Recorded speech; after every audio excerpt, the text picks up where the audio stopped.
Europassaggio era impegnato in una nuova sfida importante dopo l'ultima sconfitta. Presidente, cosa ci aspettiamo per questa nuova partita? Aspettiamo di rifarci, no? Aspettiamo finalmente di trovare quella soddisfazione che da 2 domeniche manca, insomma.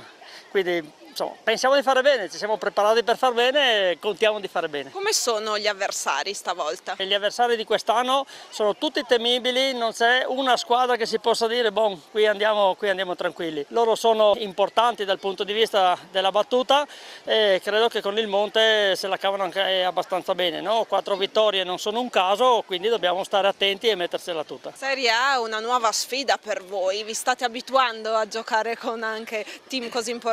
All'inizio l'entusiasmo ci ha fatto fare dei bellissimi risultati, adesso la pressione per noi sta diventando importante. I nostri atleti sono atleti che nella stragrande maggioranza sono la loro prima esperienza e adesso sentono il peso della, come si dice, il peso della responsabilità, no?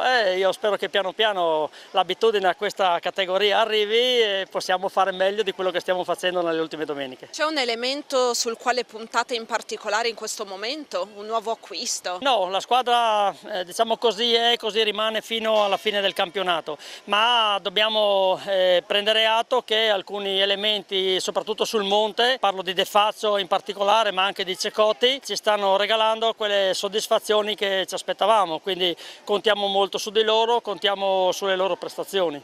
E la Bassa Friulana ha ripercussioni positive, vi vengono a vedere in casa com'è il pubblico? Ecco, questa diciamo che secondo me è la più grossa soddisfazione di quest'anno. Devo dire che nelle domeniche che abbiamo giocato in casa abbiamo avuto un pubblico importante per quello che riguarda, per quello che è il livello, diciamo così, no? del nostro sport. Ovviamente noi non siamo l'Udinese e quindi insomma il nostro livello è questo, ma devo dire che veramente per noi è stata una soddisfazione vedere tutta questa gente che ci segue.